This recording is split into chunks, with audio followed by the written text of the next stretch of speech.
messieurs, bonsoir et bienvenue à cette émission d'Info 9. Le 31e gala Excellor de la Chambre de commerce et d'industrie d'Abitibi-Ouest arrive à grands pas. En effet, cette soirée se fera le samedi 4 novembre prochain à la Cité étudiante Paulino de Lassar. Alors, pour nous en parler, je reçois la directrice générale de cette chambre, Mme Claudia Mercier. Mme Mercier, bonsoir. Bonsoir, M. Lacasse. Ah, Mme Mercier, quand on commence à parler du gala Excellor, là, on sent que l'automne arrive à grands pas aussi. Hein? Oui, le 4 novembre, on est pas mal on est dans l'automne. On est pas mal dedans. Au fait, quand les candidatures ont terminé de rentrer, ça bouclait l'été. Exactement. Il y avait aussi une période de candidature qui s'est faite, mais qui est terminée au moment où l'on se dans parle. le fond, la candidature, cette année, s'est échelonnée de juin jusqu'au 21 septembre. OK. Donc, on a eu le plaisir d'accueillir, dans le fond, de nommer 20 finalistes dans 11 catégories. Oh mon Dieu, OK. Fait que, moi, je vais vous laisser aller là, avec les entreprises. Là. Oui. C'est toujours bon de les nommer parce que c'est quand même... ils sont là, puis ils sont importants pour nous, pour l'Abitibi-Ouest en général. Ils sont importants pour l'Abitibi-Ouest, puis dans le fond, c'est le rôle de la Chambre de commerce aussi, par le biais du Gala Excellor, de faire valoir les initiatives, les projets à succès. Donc, le Gala, c'est un des moyens qu'on a pour ça. Exactement. Donc, les finalistes cette année, qui ont été honorés lors du 5 à 7, le 11 octobre dernier, on a Assurance Lévesque, Boucle en folie, le Centre de formation générale Le Retour, Cinéma Lassar, Club Voyage Excellence, le Comité du centième de la Reine, le Comité du centième de Lassar, Excavation Éric Lavoie, le Ice Challenge Lassar, les Aciers JP, les Maisons Nordiques, Métal Marquis, Norbert, Ordi Création, Posturologie 360, Radiateur JMT, Réparation M. Dessureau, Roberge, Transport Clément Bégin et Willy.ca. Dans ça, il y en a qui reviennent, c'est sûr, parce qu'à chaque année, et c'est normal aussi. Oui, il y en a qui ont des nouveaux projets, d'ailleurs, qui veulent faire connaître. Il y en a qui prennent de l'expansion également. Exactement. Et c'est important. On a eu beaucoup de bels investissements aussi dans la dernière année. Parce que quand on parle d'investissement, puis quand on parle on grossit l'entreprise, on parle de création d'emplois aussi en même temps, habituellement. C'est sûr que là, on est dans un contexte où que c'est difficile pour aller chercher des employés. Donc oui, il y a de la création d'emplois, mais il y a aussi, dans le fond, ça permet d'avoir plus de marchés, des fois d'exporter davantage à l'extérieur de la région. Donc vraiment, le profit net pour la région, il est positif quand on a des investissements comme ça. Voilà, exactement. Puis vous avez touché un point qui est très important. La main-d'œuvre. Oui. C'est un problème. Habituellement, on disait il y a beaucoup trop de main-d'œuvre pour ce qu'il peut y avoir de postes. Oui. Et là, on voit l'inverse. On s'approche vraiment du plein emploi actuellement. Oui, hein? Là. Puis, dans les 10 prochaines années, ça va s'accentuer encore. Donc, on a vraiment des gros défis. Donc, vraiment des défis pour la conserver, la main-d'œuvre, pour aussi la former, celle qu'on a, pour la rendre plus efficace, pour attirer des nouvelles personnes, peut-être des immigrants, il y a du monde d'ailleurs, il y a des clientèles. De toute façon, là, c'est pas de ça qu'on parle ce soir, par contre, mais c'est sûr que la Chambre, on est ouverte à ça, puis on va vouloir faire des activités. C'était une parenthèse que je voulais ouvrir, parce que justement, la Chambre de commerce et d'industrie est très sensible à ça. Bien oui. Également. Puis quand on dit qu'il y a des commerces en Abitibi-Ouest, peut-être ailleurs aussi, mais on parle pour chez nous, il y a des commerces qui sont obligés de réduire les heures d'ouverture. Réduire les heures d'ouverture. Puis c'est difficile aussi parce que là, on a, dans le fond, l'enjeu de la main-d'œuvre, il y a un vieillissement de la population. Donc, c'est créé par des départs à la retraite, mais il y a aussi beaucoup d'entrepreneurs qui partent à la retraite. Et après ça, pour transférer une entreprise, ça devient difficile quand ils ont de la misère à aller chercher la main-d'œuvre. Donc, il y a des entreprises qui ont de la misère à se transférer à cause de cet enjeu-là. On en voit des nouveaux dans ça ici, puis ça, ça me fait toujours... Je voulais vous parler des nouvelles entreprises aussi qu'on a eues, qui se sont inscrites. C'est important. J'en vois dans ça, là, parce qu'à chaque année, on fait l'émission, puis on sait à peu près quelle Donc là, j'ai 2 nouvelles entreprises qui se sont inscrites et j'ai aussi 2 relèves d'entreprises. Donc, dans les nouvelles, j'ai Posturologie 360. Donc ça, c'est de l'orthothérapie sportive. Là, vous allez me demander, Gaby, c'est quoi de l'orthothérapie? Allez-y, je ne pose pas la question. Vous la posez vous-même. Oui, je commence à vous connaître. Ben oui, exactement. C'est un mix de massothérapie et de physiothérapie. Donc, ça va jouer vraiment une analyse posturale avec la masso et tout. Donc, vraiment, lui, c'est pour le sport, c'est Gabriel Rousseau. Et on a Willy.ca, qui est une entreprise spécialisée pour la vente de pièces et de performances pour la moto, le VTT, la motoneige. Donc, lui, c'est Mathieu Lampron. C'est une nouvelle arrivée en Abitibi-Ouest aussi, puis il a démarré cette entreprise-là. Puis, dans les relèves, il y a Connie Mandeville qui a pris la relève du cinéma La Sarre. Oui, exactement. Puis Maxime Dessureau qui a pris la relève de Réparation J. Lambert à Macamic, puis il a changé de nom pour s'appeler Réparation M. Dessureau. On voit ici que dans la relève, il y en a deux de Macamic. Alors, je veux dire de Macamic, parce que Connie reste quand même ici à Macamic. Mais ça, je ne le savais pas. Mais Cinéma La Sarre. Et puis, Maxime Dessureau qui a pris la relève de M. Lambert. Ça, c'est important. Moi, je trouve ça, là, la relève, là, il faut qu'elle soit là, la relève. Parce que des fois, peu importe l'âge, vous avez très bien dit, la population est vieillissante. Donc, très souvent, il faut fermer commerce si on n'a pas de relève. C'est une perte d'emploi, en tout cas, tout s'enchaîne dans ça. C'est important de garder des commerces ouverts aussi pour attirer le monde, créer un milieu dynamique. Oui, exactement. Parce que sans la relève, là, ce sont des fermetures, malheureusement. Fait que c'est bien important. C'est ça. Donc là, on est là aussi pour parler des bons coups. Ben oui, je vous laisse aller avec les bons coups. Bien, on en a vu quelques-uns. Au niveau des catégories, je pense que vous aviez vu qu'il y avait des nouveautés cette année. Oui, exactement. Si on en parlait justement, c'est quoi exactement? Oui, dans le fond, on a mis 2 nouvelles catégories. Donc, commerce électronique et pérennité. Donc, commerce électronique, ça, c'est une catégorie que je n'ai pas trouvée dans aucun gala de chambre de commerce ailleurs qu'ici, mais qu'on s'est dit que c'était important de mettre en place. On parle de vente en ligne et tout, puis on veut encourager les entreprises à faire le pas, à faire des avancées technologiques. Donc, on s'est dit, pourquoi pas faire une catégorie pour ça, pour récompenser les bons coups? Puis en même temps, commerce électronique, je ne veux pas faire peur au monde, là. On ne parle pas juste de vente en ligne, mais vraiment de comment on sert d'Internet, des réseaux sociaux pour aller chercher la clientèle, puis vendre davantage. Donc, ça peut être juste pour faire connaître les produits. Au bout de ça, les ventes peuvent être soit en ligne ou en magasin. Mais c'est quand même du commerce électronique, puis c'est tout ça qu'on évalue. Pérennité, bien, c'est pour récompenser. C'est une catégorie qui existait ailleurs, qu'on a décidé d'essayer chez nous. Puis c'est pour les entreprises qui ont plus de 15 ans d'expérience puis qui ont su relever les On en a quand même plusieurs radiateurs JMT qui est dans ça. Norbord, c'est sûr, qui est dans ça. On parle de métal marquis. Là, j'y vois comme ça. Assurance Lévesque aussi. Transport Clément Bégin. Puis Ordi Création. Ça va être une belle catégorie chaude. Ça, je pense que oui. Hein, on va se battre. C'est ça. Pour ça. Puis, on a fait un autre changement pour service à la clientèle. Donc, on a décidé d'ajouter un client mystère, un peu sous recommandation des jurys qui se disaient, bien, c'est facile pour une entreprise de dire, c'est nous les plus beaux, les plus fins, les meilleurs. Fait qu'on s'est dit, on va y aller plus objectif, de voir le formulaire vraiment mesurer les résultats. Puis, pour la qualité de service, on va envoyer un client mystère qui va se rendre sur place, qui va appeler, qui va faire différentes démarches pour vraiment faire un petit dossier qui va remettre... Oui, c'est nouveau. C'est tout nouveau. Oh, bien, bravo. Il y a une chose, le thème du gala, d'hier à demain 2.0. Moi, j'ai trouvé ça très bien. Puis là, je me suis probablement posé la question que tout le monde s'est posée.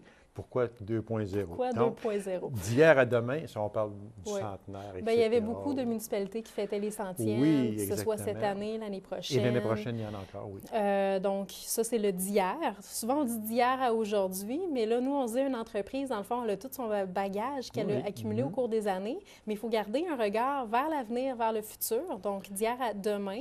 Puis le 2.0, mais ça va un petit peu avec ma nouvelle catégorie commerce électronique. Donc, on parle de Web 2.0, même que maintenant, c'est le 3.0, puis on parle de révolution industrielle 4.0, mais je ne vais pas aller dans le trop compliqué. Mais c'est vraiment, c'est comme une itération en informatique, puis dire, on bouge par là. C'est vraiment avant-gardiste, moi, que je trouve. Je trouve ça bien.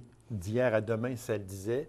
le 100e anniversaire de la reine, Macamic et Lassar en 2017, Dupuis, Autier en 2018. Oui, on a eu Tachereau il n'y a pas si longtemps. Puis on a eu Tachereau également. Oui. Avec Mme Mercier, si on disait la date du gala, l'heure et l'endroit. Donc, le 4 novembre, à la Cité étudiante Paulino, cocktail accueil à partir de 17h. Si les gens sont intéressés à venir, soit le formulaire est en ligne sur le site web de la Chambre ou sinon ils peuvent toujours appeler à la Chambre de commerce également. Au moment où l'on se parle, il reste des places, il reste des billets encore oui, bien là, j'ai pas le décompte exact, mais ils peuvent toujours appeler à la Chambre et on va les renseigner. Exactement. Au 819-333-9836. 98-36. Vous avez une bonne mémoire. Ah, mon Dieu, mais c'est parce qu'on se parle souvent, c'est pour ça. Madame Mercier, merci beaucoup.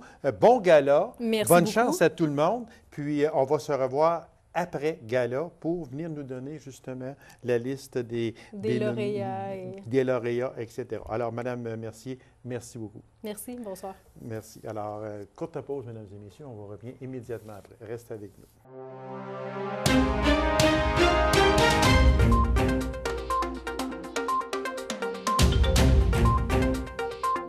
Lassar fêtait également son 100e anniversaire en 2017, la même chose que les municipalités de Macamic et de La Reine. Alors, pour nous faire un résumé de ce qui s'est passé lors de ces fêtes du 100e anniversaire de Lassar, je reçois M. Gaétan Pelletier. M. Pelletier, bonsoir. Bonsoir. Merci d'avoir accepté cette invitation-là, M. Pelletier. C'est avec plaisir. Bon, 100e, c'est chose du passé. On va aller tantôt, on va voir s'il reste quelques autres activités à venir, mais sauf que les principales aussi sont presque terminées. Est-ce qu'on peut parler d'une grande réussite, M. Pelletier? Bien, effectivement, pour nous, ça a été une très grande réussite. Puis ça, on l'analyse le résultat par la participation des gens, des commentaires qu'on reçoit par la suite. Et ça, c'est très élogieux à notre égard. Là. Bien franchement, là, ça a même, je te dirais, dépassé les attentes. Là. Ah oui? Aussi, exactement. Oui. Parce que c'est gros, c'est sûr. C'est un 100e anniversaire. Il n'y avait pas de livre qui était écrit vous ferez ceci lors des fêtes du 100e anniversaire de Lassar. Donc, vous avez écrit un livre, effectivement, probablement, qui va servir sûrement pour le 200e, mais j'ai l'impression qu'on ne sera peut-être pas des fêtes du 200e. On espère au 125, mais... Oui, exactement. Juste pour faire une parenthèse, M. Pelletier, est-ce que c'est dans la visée, est-ce que c'est dans l'optique? Là, je sais qu'on est encore, c'est tout frais le 100e. Je sais que Macamic projette déjà des activités en 2042 pour le 125e. Est-ce que c'est pareil du côté de Lassar? Bien, je veux dire, on a légèrement, parce qu'on a genre un coffret pour quand il va y avoir des activités du 125e anniversaire, mais je te dirais, bon, pour nous... On va commencer par enterrer le 100e, comme on dit. Effectivement. Parce que, oui, je sais, puis à Macamic, c'est pareil, là, ils ont un fameux, une capsule là, où on invite les gens à aller déposer lors des fêtes du 125e anniversaire. Monsieur Pelletier, bon, ces fêtes du 100e-là tirent à leur fin. Le tout avait...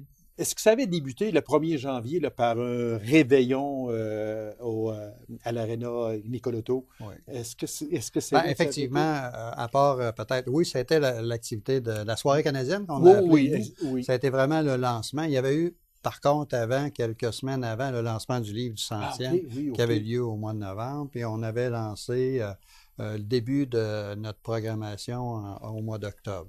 Mais effectivement...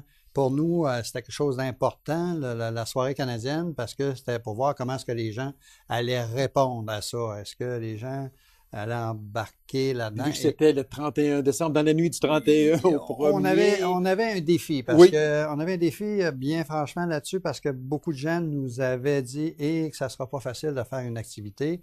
Et on se rappelle, c'était plein. On a même manqué de billets 2 semaines à l'avance. Les gens couraient après les billets. Donc, on avait mis 1100 billets disponibles. Ils se sont tous vendus et on avait eu beaucoup de demandes. Mais déjà là, avec le style de soirée, c'est ça, c'était une ambiance des fêtes avec la soirée canadienne qu'on voulait vraiment faire le lancement. Là, c'est là, à ce moment-là, probablement que le comité s'est dit « Oups, l'engouement va être là ». L'engouement était là, c'est ça. Puis ça nous a donné vraiment un stimulant au comité de dire « Bon, mais OK, on est capable de relever les défis parce que, comme on le mentionnait, le défi était grand le 31 décembre parce que comment c'est allé pour répondre? Côté technique, c'était quand même quelque chose parce qu'il fallait avoir des bénévoles aussi. C'est le 31 décembre au soir, mais résultat sensationnel, réussite totale. Oui, parce qu'on a vu sur Facebook qu'il y a plusieurs personnes qui ont mis des bouts de soirée, puis les gens dansaient, fraternisaient. Alors, c'est sûr que le comité, à ce moment-là, s'est dit, tiens, je pense qu'on est dans la bonne direction, comme on dit. Le président d'honneur, c'était M. Gendron. Oui. M. Gendron qui a participé quand même à plusieurs activités. Il a fait un travail extraordinaire. Au-delà d'un président d'honneur, il s'est impliqué à bien des activités aussi. Okay. Fait que je pense qu'il a été extrêmement impliqué là, comme président d'honneur aussi. Si on parlait, M. Pelletier, c'est sûr qu'il y a eu, ça a commencé, comme vous dites, avec le lancement du livre, la programmation un peu, le lancement du livre que j'ai reçu ici, M. Gagnon, qui est venu présenter ce superbe livre, qui soit dit en passant, qui est un chef-d'œuvre, qui est venu le présenter ici au mois de novembre. Si on parlait, comme on dit, grosso modo, des activités qui ont eu lieu, et on va se garder le souper des retrouvailles, parce que ça, il va y avoir une question un petit peu spéciale pour ça. Exact. Mais si on parlait là, des principales activités, on ne pourra pas toutes les nommer, mais on a parlé là, du 1er janvier, là, puis après, il y a eu... il y a eu quelques activités, mais allons au cœur.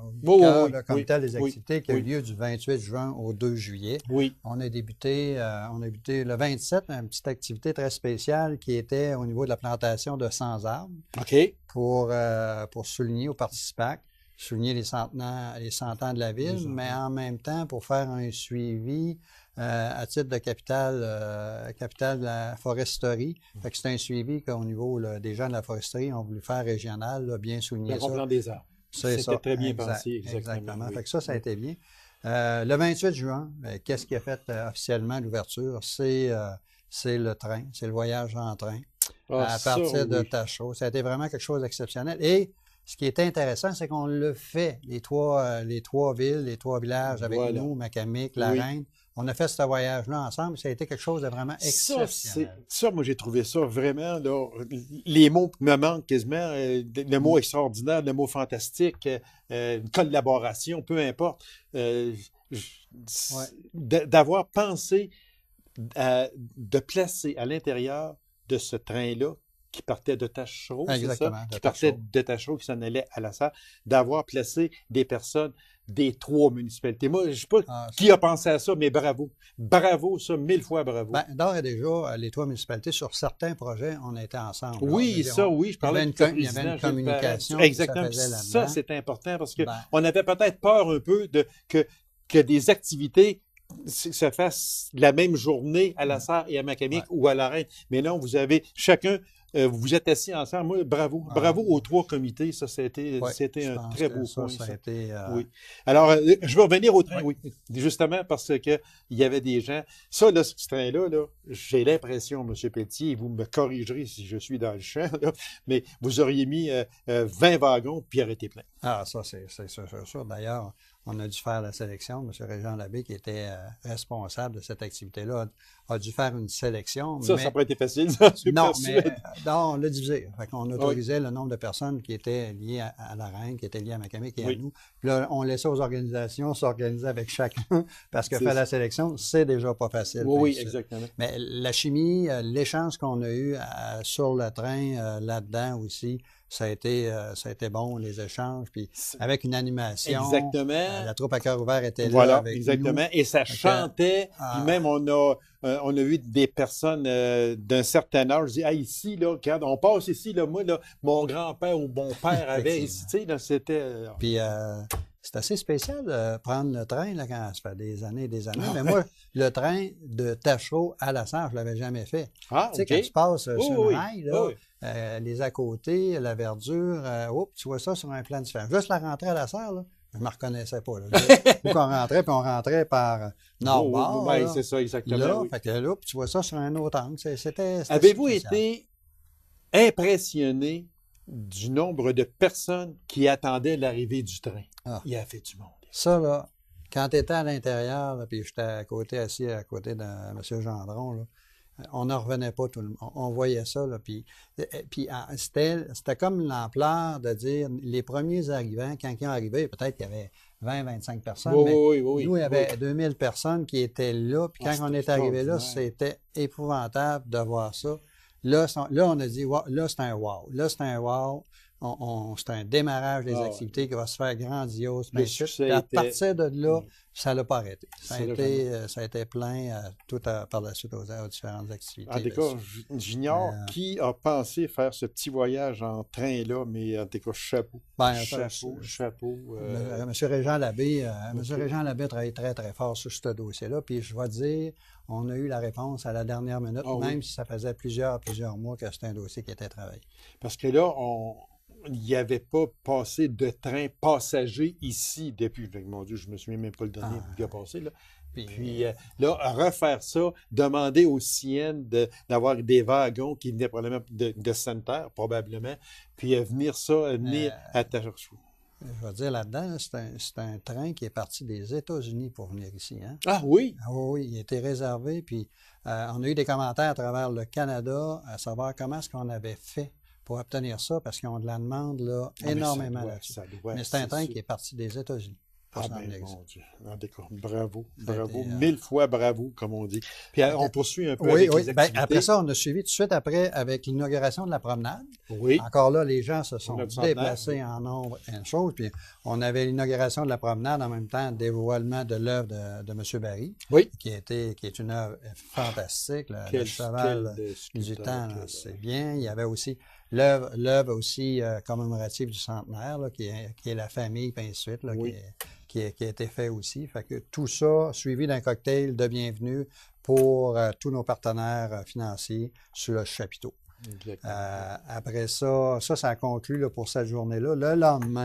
Le lendemain débutait aussi par une vente trottoir qui était là. L'animation pour les enfants au Participac, ça a été pendant 3 jours rempli de gens. On parlait qu'il y avait une couple de 1000 enfants qui ont participé là. Ça a été fait. On avait cette journée-là aussi l'activité école, retour dans laquelle aussi c'était plein, tout réservé à fin de compte. Je pense que chacune des activités, c'était à guichet fermé. C'était à guichet fermé, je te dirais le nombre tout à l'heure, mais c'est ça. Mme Lavigne qui était là comme professionnelle, Gabriel Dugré aussi comme amateur aussi. Fait que ça a été fantastique. Et qu'est-ce qui a couronné cette journée-là? C'est la fameuse parade. La parade qui a été une parade historique, là, les gens en avaient au-delà de 45 chars allégoriques sur à peu près 2 km de long. C'était, on nous a dit qu'il y avait au-delà de entre 5 et 7 000. Faites un calcul mathématique au pied carré. Là, on arrive facilement à ces chiffres-là, partout de l'Abitibi-Ouest, puis il y a les touristes qui étaient là aussi de l'extérieur, les visiteurs. Là. Ça a été vraiment quelque chose. Ça a été apprécié. Je pense que cette parade-là, et puis le souper des retrouvailles, mon Dieu, le temps passe très vite. Le souper des retrouvailles, ça a été les deux gros coups de... Il a suivi après la parade, on a eu une prestation de l'ensemble vocal Émergence aussi, qui a été très appréciée. Et on avait nos premiers spectacles qui ont commencé, là, qui était le Boogie Wonder Band, ce soir-là, avec près de 4000 personnes présentes. Combien de personnes, selon vous, là, ont participé là, à cette semaine-là?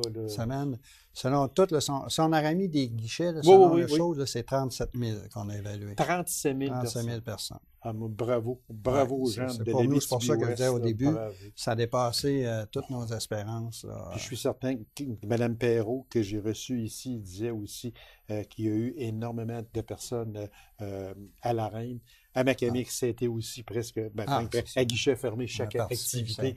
Bravo aux gens de l'Abitibi-Ouest. Je ne sais pas si tu as remarqué juste un commentaire. Oui. La différence l'expérience de chacune des organisations puis de la réussite que chacun. Personne n'a dit on va faire ça un petit peu comme ailleurs. Moi, j'ai participé, j'étais allé à la Reine, je suis venu ici à Mécanique. Oui, on vous a vu ici. Mais la différence, chacun organisait ça selon le sens qu'ils ont donné. Qui voulait leur donner. donner. Qui voulait la chose. Puis ça a été une réussite fantastique. Oui. En terminant, parce qu'il reste à peine une couple de minutes, le fameux souper des retrouvailles, je pense que ça, c'est que ce soit la Reine Mécanique, la Sarre, c'était le clou. C'est sûr que c'était le clou. Là, c'était des rencontres extraordinaires. Même moi, chez nous, j'ai fait des rencontres, des personnes que je n'avais pas vues depuis 50 ans au-dessus. On faisait rien qui se regarder puis les larmes coulaient. Je pense que c'était pareil aussi. Deux grands super retrouvailles pour nous, le vendredi et le samedi. Voilà, oui, il y en a eu deux. À une vitesse extraordinaire. Ça, on a eu nos spectacles, mais juste deux éléments quand même culturels importants. Prestation du régiment La Sarre qui était sur place pour nous, qui a fait une très belle prestation. Et il y a eu l'activité de commémoration là, des soldats et policiers décédés qui a été là, chaudement apprécié, puis ainsi de suite. Fait que ça, on a eu nos spectacles. Oui. Le grand spectacle Québec Sim pour la fin qui a été fantastique, puis ainsi de suite. Là, sûrement qu'on passe par-dessus bien des oui, c'est sûr, bien on peut choses, pas tout mais puis toutes les expositions qui ont eu lieu, le circuit photographique au centre-ville aussi, on avait eu, il y a des expositions aussi, l'exposition hippomobile de M. Bienvenu dans chacun des trois garages. Ça a été quelque chose qui a été visité beaucoup, exposition en route vers l'avenir, parcours avec Guillaume Beaulieu, la projection de capsules historiques. Tout ça fait qu'on ne peut pas autre que satisfait et on entend beaucoup à cet égard. Oui, parce qu'on en entend ça dans les 3 municipalités qui ont fêté leur 100e anniversaire. Ce ne sont que des plus. Il y a quelques négatifs. Mais seulement qu'ils feront application pour le 200e anniversaire. J'en ai pas croisé beaucoup. Non. Très peu. Mais ça, quand on arrive, malheureusement, il y en aura toute l'organisation dans chacun, là, c'est près de 300 bénévoles, 22 comités pour nous qui étaient actifs là, pendant ces 4 ans-là. Moi, je dis bravo à tous nos bénévoles. Bravo. Mais encore là, tous ces gens-là travaillent pour que les gens viennent festoyer, qu'ils viennent se rencontrer, qu'ils font les retrouvailles, et ainsi de suite, qui est l'objectif de ça. C'est qu'on peut dire, M. Pelletier, en terminant, que l'Abitibi-Ouest, c'est recevoir.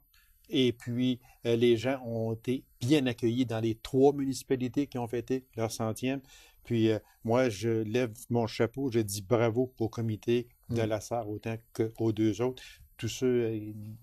Toutes les personnes qui se sont impliquées. Vous avez sûrement peut-être quelques remerciements à faire très vitement. Je remercie, entre autres, tous nos responsables, notre président d'honneur, M. Gendron, ainsi que pour nous, la Ville, qui a été un support incroyable, et tout le personnel de la Ville de la Sarre, je tiens à souligner, qui nous ont appuyés de façon fantastique. Pour nous, c'était une réussite, puis encore là, le merci vient à toute la population et les gens de l'extérieur qui sont venus nous visiter et à notre équipe de bénévoles. Monsieur Pelletier, merci infiniment. Bravo à vous, bravo au comité, bravo à toute la population qui a su participer en très grand nombre et je vous remercie de votre présence à cette émission. Ça m'a fait un grand plaisir. Le plaisir est partagé, Monsieur Pelletier. Alors, mesdames et messieurs, merci d'avoir été là. On se donne rendez-vous à une prochaine émission d'Info 9. Au revoir.